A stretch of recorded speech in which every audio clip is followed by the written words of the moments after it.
Hello and welcome. Property गुरु में आप सभी का स्वागत है। मैं हूं आपके साथ कविता थपलियाल। प्रॉपर्टी की सभी जरूरी जानकारी के साथ हम इस शो में आपको देंगे आपकी प्रॉपर्टी इन्वेस्टमेंट से जुड़े सभी सवालों के जवाब। और आज मेरे साथ आपके सवालों का जवाब देने के लिए स्टूडियो में मौजूद हैं इक्वेस्ट के CEO परेश कारिया। परेश जी, स्वागत है आपका। चलिए सीधा हम जुड़ेंगे दर्शकों के साथ। मुंबई से आशुतोष श्रीवास्तव हमारे साथ फोन लाइन पर है। नमस्कार आशुतोष जी, कैसे हैं आप? मैं ठीक हूँ, बिल्कुल। पूछिए, आपने कहाँ घर खरीदा हुआ है? तो कविता, मैंने प्रॉपर्टी जो है लोधा स्प्लेंडोरा में लिया है, that is at Bhayandarpada Thane. Okay. तो मेरा प्रॉपर्टी का रजिस्ट्रेशन 2015 में हुआ था and 2017 December was a date given to me for possession. अब 2018 दिसंबर भी पास हो गया है, अभी तक पोजेशन का कुछ अता पता नहीं है। और बिल्डर जो है वो जब भी हम फोन करते हैं बोलता है कि ओसी आने वाला है, इस महीने आएगा, अगले महीने आएगा, एवरी टाइम इस महीने आने वाला है, अब आने वाला है। अभी क्या है, बिल्डर हमारे को बोल रहा है कि आप पोजेशन विदाउट ओसी ले लो, हैंड ओवर ले लो और अपना फिट आउट वगैरह करवा लो जो आपको करवाना है, अपना इंटीरियर करवाना शुरू कर दो और उसके बाद वो मेंटेनेंस भी चालू कर देगा। लेकिन जो है ओसी नहीं होने की वजह से ना तो हम फ्लैट रेंट पे दे सकते हैं, ना तो हम रह सकते हैं उस फ्लैट में। हाँ। तो इस रिगार्ड में आपका सजेशन चाहिए था और हमारे पास क्या ऑप्शंस अवेलेबल हैं। ऑलराइट, तो परेश जी क्लियरली इनकी थोड़ी स्थिति गंभीर है, तो ऐसे में इनके लिए बेस्ट अवेलेबल ऑप्शन या सुझाव क्या होगा? राइट, देखिए ये बहुत ही कॉमन प्रॉब्लम था। हम बॉम्बे में हम देखते थे, बॉम्बे में या क्या ये थ्रू आउट इंडिया देखते थे, डिले होता था प्रोजेक्ट्स और पोजीशन हमेशा डिले होता था। So thanks to RERA now that he has an option. RERA में प्रोविजन है कि अगर बिल्डर डिले करता है आपका position, then you can claim compensation. Normally developers क्या करते हैं कि एक डेट देते हैं अग्रीमेंट में और they also have a clause for extension that maximum अगर ये डेट के बाद 6 महीना या 1 साल तक एक्सटेंड कर सकते हैं। However they can not extend it indefinitely. There is a clause, there is another clause also, force majeure clause, कि अगर ये हो गया वो सम नेचुरल क्लैमिटी और something, then the project will get extended. But that is used very rarely. In his case, clearly he should look at the agreement. तो ये सब एग्रीमेंट में लिखा होगा। आशुतोष जी, आपने पढ़ा है एग्रीमेंट, क्या उसमें ऐसा कुछ लिखा गया है? हाँ, 1 ईयर का ग्रेस पीरियड मांगा था उसमें। So that 1 year भी 2018 होगा ना, 1 ईयर का ग्रेस पीरियड। So 1 ईयर का ग्रेस पीरियड 2018 हो गया है। So post 2018 अभी 2019 onwards, he is in a position to claim compensation. Okay, ठीक है। तो अभी इन्हें ये देखना होगा, you will have to look at one is what is the position, actual position in law and what is the practicality. अगर वो अभी मान लीजिए डेवलपर कह रहा है अगले 2 महीने में पोजीशन मिल जाएगा, then he will be entitled to get compensation only for 2 months, which will be hardly anything. Then it will not be worth putting in all the effort. ठीक है। But अगर लगता है कि पोजीशन और डिले होगा, and he is going to get 6 महीना 1 साल और डिले हो गया, then he should definitely look at getting compensation.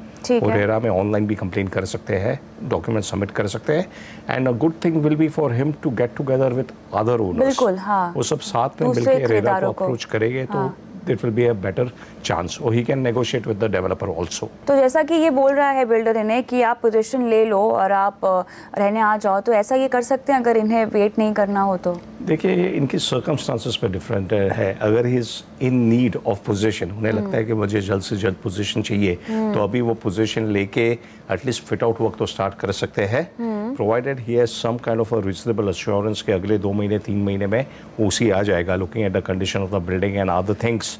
अगर उन्हें लगता है कि 2-3 महीने में ओसी आ जाएगा and if he is very keen to get the position and move over that, he can take it. अगर ये उनका इन्वेस्टमेंट के लिए है, जैसे उन्होंने बताया, अगर उन्होंने इन्वेस्टमेंट के लिए लिया है तो ये लेके कुछ फ़ायदा नहीं है, because even if he starts furnishing and all that, उन्हें रेंट पे देने के लिए विदाउट ओसी रेंट पे वो दे नहीं सकते हैं। और जैसे इन्होंने कहा है, अगर वो ओसी अभी पोजीशन लेते हैं तो builder will start charging maintenance also, so ये कॉस्ट भी एक बढ़ जाएगा।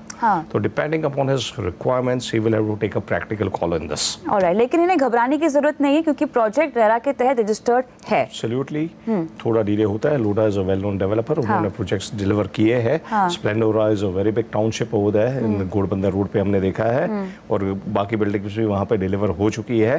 सो डिलीवरी ऑब्वियसली इन्हें मिल जाएगी। थोड़ा डिले हर जगह पे होता है। अगर ये जेन्युइनली उन्हें लगता है कि बहुत ज़्यादा डिले हो जाएगा, he is entitled to claim compensation. चलिए आगे बढ़ते हैं और अगले दर्शक संतोष गांधी मुंबई से हमारे साथ फोन लाइन पर है। नमस्कार। हाय, नमस्ते। हाँ संतोष, पूछिए। हाँ जी, मैं इन्वेस्ट करना चाहता हूँ कल्याण शिल्पाटा रोड पे, क्योंकि मैं इट इज क्लोज, मेरे वर्क लोकेशन से पास में है। ठीक है। तो मैं शांति लग्जरिया प्रोजेक्ट सिलेक्ट किया है। तो मैं जानना चाहता था कि कल्याण शिल्पाटा रोड पे इन्वेस्ट करना कैसा रहेगा, और कमिंग फ्यूचर में इसमें कितना एप्रिसिएशन एक्सपेक्ट कर सकते हैं हम। ठीक है, अभी फिलहाल आप तुरंत शिफ्ट होना चाहते हैं यहाँ पर कि आप इन्वेस्टमेंट के लिए खरीद रहे हैं? नहीं, मैं शिफ्ट होना चाहता हूँ यहाँ। आप तुरंत शिफ्ट होना चाहते हैं। साथ ही मेरे ख्याल से सबवेंशन स्कीम ऑफर के बारे में भी आप जानना चाहते हैं। तो प्रोजेक्ट पर मैं जाऊँ उससे पहले जो आजकल बिल्डर सबवेंशन स्कीम्स ऑफर करते हैं, इसको हम कैसे समझें? देखिए, जो सबवेंशन स्कीम है, it's a very innovative financing scheme जो बिल्डर, फाइनेंसर और ये प्रॉपर्टी ओनर, ये तीनों की रिक्वायरमेंट को मीट करती है। But it is not suitable for everybody. आपको देखना होगा आपकी रिक्वायरमेंट क्या है।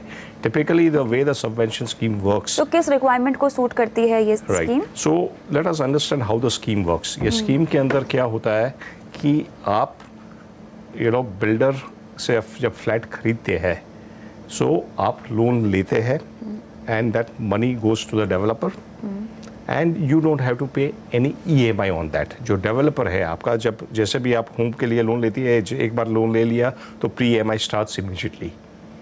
But in this case the arrangement is that pre-EMI is paid by the developer. So in a way it is indirectly a kind of a discount. आपका जो EMI है वो डेवलपर पे करता है। Okay.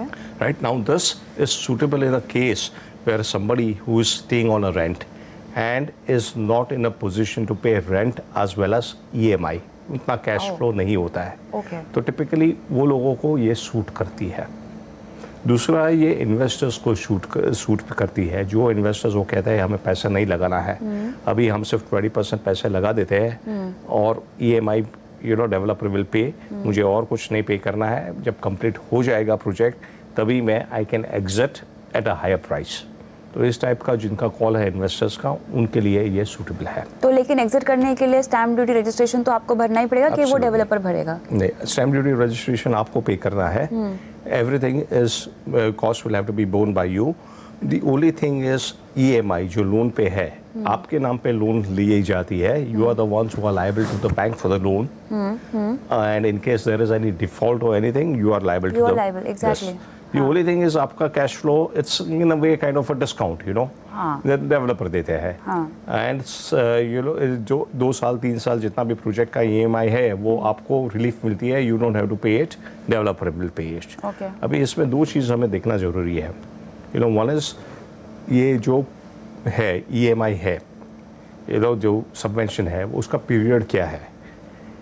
जनरली ये लोग कहते हैं कि जब तक बिल्डिंग तैयार नहीं होगी तब तक आपको कोई EMI नहीं पे करना है। But technically there has to be a time period which has to be defined. It can not be, जो बैंक के साथ जो अग्रीमेंट होता है उसमें टाइम पीरियड होता है कि ये पीरियड तक हमें EMI पे नहीं करनी है। So you have to be very clear वो क्या पीरियड है।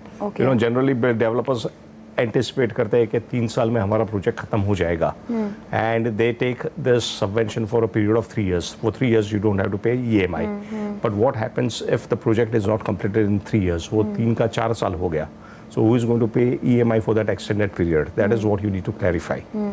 Second thing that you need to look into it is many times developers जो EMI का cost है वो property में already add कर देते हैं। So it is loaded. So if you don't go for subvention scheme, then you will have to pay less. अच्छा। So ये हमें स्टडी करना होगा कि इसके अंदर जो एक्स्ट्रा कॉस्ट है जो डेवलपर ने, अगर आप EMI में नहीं देते जाते हैं तो आपको और एक्स्ट्रा कितना डिस्काउंट मिल सकता है, ये भी आपको देखना होगा। ठीक है, लेकिन अब इनके सवाल पर आती हूँ मैं। तो जो कॉम्पैक्ट 2 BHK की बात कर रहे हैं, 54 लाख रुपए इनको ये पड़ रहा है शांति लग्जूरिया शीलफाटा रोड पर, तो आप क्या इसे रेकमेंड करेंगे? देखिए, शीलफाटा जो रोड है that is very fast developing, और इनका I think purpose is and use, he is not an investor, is looking probably from and points of view. और ये जहाँ पर काम करते हैं वहाँ से मेरे ख्याल से कनेक्टिविटी अच्छी है, अफोर्डेबिलिटी भी है, ये अफोर्ड कर सकते हैं। So Shilphata is a good location within Shilphata. Apart from Shanti Luxuria there are various other options available. There is Arihant group है जो वेल नोन नवी मुंबई के डेवलपर्स है, उनके भी प्रोजेक्ट्स है, भारत इको विस्ता है, और 2-3 और भी डिफरेंट प्रोजेक्ट्स है। I think he can look other options also over there and consider investing over there. चलिए, उम्मीद करते हैं संतोष आपको सलाह समझ में आ गई हो। रुकते हैं एक ब्रेक के लिए, लेकिन ब्रेक के बाद भी सवाल जवाब का सिलसिला जारी है, बने रहें। Welcome back. आप देख रहे हैं प्रॉपर्टी गुरु, और आपके सवालों के जवाब देने के लिए हमारे साथ स्टूडियो में मौजूद हैं इक्वेस्ट के CEO परेश कारिया। आगे बढ़ते हैं और हमारे अगले दर्शक प्रशांत कुंडले हमारे साथ फोन लाइन पर है। नमस्कार प्रशांत जी, कहाँ से बोल रहे हैं आप? मैं पुणे से बोल रहा हूँ। पुणे से बोल रहे हैं, अच्छा बताइए आपने कहाँ घर खरीदना है? मैंने ऑलरेडी घर खरीदा हुआ है। ओके। पुणे के पास बुकुम एक एरिया है, बुगाव के पास में, चांदनी चौक से लेफ्ट साइड, वहाँ पे मैंने घर खरीदा हुआ है। स्काई आई डेवलपर का नाम है, उनका स्टार टावर एक प्रॉपर्टी है, उसमें मैंने घर खरीदा हुआ है already. 600 square feet carpet area है, और विद पार्किंग मुझे मिला है 36.50 lakhs में। ठीक है, ठीक है। तो मुझे जानना था कि ये एरिया कैसा है डेवलपमेंट के वाइज साइड से, और मैंने जो इन्वेस्टमेंट किया है, दैट मींस मैंने खरीदा है, वो मेरा राइट डिसीजन है या नहीं है। ऑलराइट, ठीक है। तो सबसे पहले तो एरिया वाइज मुझे आप बताइए, क्योंकि शायद पुणे के आउटस्कर्ट्स में पड़ती है ये जगह, तो इंफ्रास्ट्रक्चर वाइज कैसी लोकेशन है ये? देखिए, Bhugaon is off the Mumbai Bangalore highway. Mumbai Bangalore highway से चांदनी चौक से आप लवासा की तरफ जाते हैं, अच्छा, तो वहाँ पे है west side of Pune. So it's not very far away from the centre, Chandni Chowk से ज़्यादा दूर नहीं है, but it's a very beautiful location. There is it's lush greenery, there is hills, mountains, and there is a lake also over there. So बहुत ही अच्छी peaceful जगह पे है, और काफ़ी वेल डेवलप्ड जगह है, इन द सेंस बहुत सारे डेवलपर्स पुणे के एज वेल एज मुंबई के वहाँ पे प्रोजेक्ट सेटअप कर रहे हैं। Okay. So it is a fast developing area and nice peaceful location. And good part about Bhugaon is that it is affordable. उन्होंने आज 2 BHK अपार्टमेंट करीबन 600 carpet area is bought it for around 30-35 lakhs, so which is very very affordable from Pune point of view. Okay. So future prospects are also good because Pune city is expanding. यहाँ से चांदनी चौक connectivity भी अच्छी है, plus दूसरी तरफ पिरांगोट वगैरह से होके हिंजेवाड़ी की तरफ भी कनेक्टिविटी आगे में बन रही है। सो location wise, project wise, it's a good decision. जहाँ तक इनका जो प्रोजेक्ट का सवाल है, इसके डेवलपर है, दिस डेवलपर स्काई डेवलपर ने काफ़ी सारे बड़े बड़े प्रोजेक्ट्स उनके पास वही लोकेशन में भूगांव के आसपास है। उनके पास एक मानस लेक करके प्रोजेक्ट है, दूसरा सॉन्ग बर्ड्स करके बड़ी सोसाइटी है, प्रोजेक्ट है। सो काफ़ी सारे उन्होंने डेवलप किए हैं। However the quality of construction ज़्यादा तक है, दैट इज़ एवरेज, बिकॉज इतने अफोर्डेबल सस्ते प्राइस में आपको करीबन अराउंड 5,000 to 6,000 ऑन कारपेट इनका जो है, it works out, the price works out to 5,000 to 6,000 on carpet. और कंस्ट्रक्शन कॉस्ट जैसे कि हम जानते हैं इज समवेयर अबाउट 2,500 से 3,000 तक तो कंस्ट्रक्शन कॉस्ट ही होता है। So you have to be realistic in your expectation on what you can get in this price. Right. चलिए ठीक है, लेकिन फिलहाल जगह अच्छी है और प्रोजेक्ट भी जो आपने चुना है वो भी अच्छा है। लेकिन हम आगे बढ़ते हैं और विकास यादव का सवाल हम ईमेल के ज़रिए लेंगे। नायगांव ईस्ट में प्रॉपर्टी लेने की ये सोच रहे हैं, और यशवंत प्राइड किनी कॉम्प्लेक्स में लगभग 25 लाख का 1 BHK इन्हें मिल रहा है, 1 BHK मिल रहा है, लेकिन पूछ रहे हैं कि नायगांव में निवेश करने पर क्या फ़िलहाल इन्हें कोई अप्रिसिएशन मिल पाएगी, इलाके का आउटलुक कैसा है, इस पर भी ये जानकारी चाहते हैं। राइट। सो नायगांव जैसे हम जानते हैं ये मुंबई के एक्सटेंडेड वेस्टर्न सबर्ब्स में आता है आफ्टर मीरा भाईंदर, राइट और ये एक अपकमिंग लोकेशन है। जैसे हमने देखा था एक्सटेंडेड सबब में मीरा रोड भाईंदर में बहुत डेवलपमेंट हुई है और उस तरफ वसई विरार में बहुत डेवलपमेंट हुई है। जो बीच का पैच है it was left out and now we are seeing a lot of development taking place over there. Notable among here is Sunteck developers जो है मुंबई के जाने माने लिस्टेड डेवलपर्स है who are known for premium development. They are coming up with a huge township in Naigaon which is spread over hundreds of acres। तो ये पूरा city ही बना रहे हैं। सो इसकी वजह से this entire area Naigaon east is going to get transformed on the next few years. You will see liveability as well as connectivity coming in over here. तो इसकी वजह से I think there will be a good price appreciation in this location over the next few years. और I think strongly yes अगर कोई western service में invest करना चाहते हैं with this kind of a budget then Naigaon is the best location to invest in आज की date में।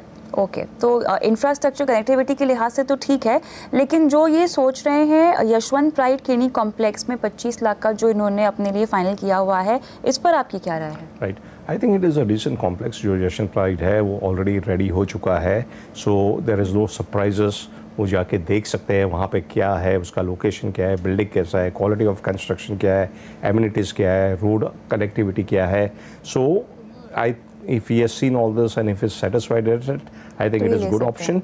Plus ये जो project है यशवंत का, it is not very far away from the upcoming township of Sunteck। ओह अच्छा। तो Sunteck से बहुत ही करीबन 5 मिनट की वॉकिंग डिस्टेंस पे है। सो उसकी वजह से जो Sunteck में डेवलपमेंट होगी उसकी बेनिफिट भी इन्हें मिलेगी। Only thing is this project is ready, तो उन्हें पूरा इन्वेस्टमेंट अभी करना होगा बट उन्हें रेंटल इनकम इतनी नहीं मिलेगी बिकॉज आसपास का एरिया अभी तक डेवलप नहीं हुआ है। अगर इनका ऑब्जेक्टिव है purely investment then he can also look at the Sunteck option. तो क्या लेकिन इनको 25 लाख के बजट में ही मिल पाएगा फिर सनटेक में भी? सनटेक में थोड़ा महंगा होगा because it's a premium development and there are lot of amenities over there. थोड़ा बजट उन्हें एक्सटेंड करना होगा बट इन्हें फायदा ये होगा कि he will have to make the payment over the next 3-4 years because it is under construction. और बेनिफिट ये होगा कि तब तक डेवलप भी हो जाएगा और उन्हें when it is developed he will be in a position to rent it out easily and good rental income. Alright, तो अगर तुरंत आपको शिफ्ट नहीं करना है तो आप सनटेक को भी कंसिडर कर सकते हैं, वरना यशवंत प्राइड को भी थम्स अप दिया जा रहा है परेश कालिया की तरफ से। रुकते हैं ब्रेक के लिए, लेकिन ब्रेक के उस पार और भी सवालों के जवाब बने रहें। Welcome back. आप देख रहे हैं प्रॉपर्टी गुरु और आपके सवालों के जवाब देने के लिए मेरे साथ आज स्टूडियो में मौजूद हैं एक्वेस्ट के सीईओ परेश कालिया। आगे बढ़ते हैं और मुंबई से हमारे दर्शक मुख्तार फोन लाइन पर हैं। नमस्कार मुख्तार जी, कैसे हैं आप? हाँ जी, बढ़िया है जी। पूछिए, आपने कहाँ घर खरीदना है या आप ले चुके हैं? जी, ये मेरा क्वेश्चन है regarding of investment point of view. ठीक है ना जी। और मैं प्रॉपर मुंबई में रहता हूँ और मुझे इन्वेस्ट करना है न्यू मुंबई साइड। तो just I want to know that कि उल्वे में 30 से 35 1 BHK is there any chances या प्रोजेक्ट न्यू कमिंग है या नहीं है? क्योंकि मैं सर्च कर रहा था तो ऐसा कुछ मुझे फाइंड आउट प्रॉपर मिला नहीं। ओके। और is there any chances of from the Kalyan side for the investment point which location is better for the investment point? तो उल्वे, कल्याण, नेरुल भी आप कंसीडर कर रहे हैं? Yes as the investment point of view. ठीक है, is better for me. Alright, 30 से 35 लाख का इनका बजट है और 3 एरियाज इन्होंने मार्क डाउन किए हैं, निवेश के लिए खरीदना चाहते हैं। राइट, देखिए इन्होंने उल्वे में इनको जीरो इन किया था, बट जीरो उल्वे में इन्हें ऑप्शन ज़्यादा मिले नहीं है बिकॉज उल्वे में already prices are moved up.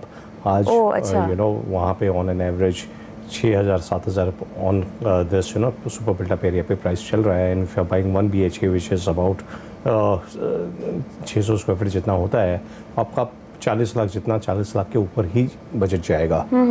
However he can, इन्होंने नए प्रोजेक्ट सर्च किए हैं, नए प्रोजेक्ट में ज़्यादा ऑप्शन अवेलेबल नहीं है।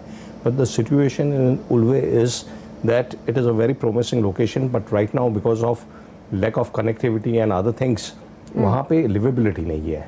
सो काफ़ी सारे रेडी होके यू नो बिल्डिंग खड़े हैं और लोग वहाँ पे ऑक्यूपाइड नहीं किए हुआ है और इन्वेस्टर्स देर इन्हें डिस्ट्रेस सेल काफ़ी मिल सकते हैं उल्वे में अगर वो ज़्यादा क्लोजली हंट करें वहाँ पे।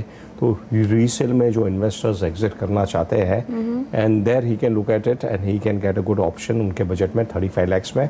आई think he should be in a position to get about 1 BHK apartment in Ulwe itself. Other than Ulwe अगर वो इन्वेस्टमेंट के लिए देख रहे हैं then Nerul is very difficult. Nerul where prices are very high. You can look at another option which is Taloja. Taloja is a very good option which is between Kharghar और पनवेल, जो 2 major hubs है नवी मुंबई के, और खारगर के बिल्कुल बॉर्डर में है। Kharghar is not affordable. Kharghar में आज rate even 1 BHK apartment will cost you about 70-75 lakhs over there in Kharghar. So Taloja is a good option over there. Taloja में काफ़ी सारे कॉम्प्लेक्सेस आ रहे हैं, वेल नोन डेवलपर्स है, जैसे अरिहंत है। अरिहंत डेवलपर्स जो नवी मुंबई के वेरी वेल एस्टेब्लिश्ड डेवलपर्स है, उनके 2 प्रोजेक्ट्स हैं वहाँ पे, अरिहंत अनायका एंड अरिहंत अनुशाला। यहाँ पे डेफिनेटली उन्हें 35 lakhs में ऑप्शन मिल सकते हैं। ऑलराइट, तो ओल्वे में आप रीसेल का कोई ऑप्शन देख सकते हैं, वरना तलोजा में आप नई प्रॉपर्टी खरीद सकते हैं। आपको ये सलाह दी जा रही है। बहुत बहुत शुक्रिया आज शो पे आने के लिए परेश जी। और प्रॉपर्टी गुरु के आज के एपिसोड में इतना ही, लेकिन अगर आप भी हमसे कोई सवाल पूछना चाहते हैं तो अपने सवाल आप हमें भेज सकते हैं। अपना नाम, कॉन्टैक्ट नंबर आप हमें ज़रूर भेजें, और pg@moneycontrol.com पे अपने सवाल आप हमें भेज सकते हैं। नमस्कार।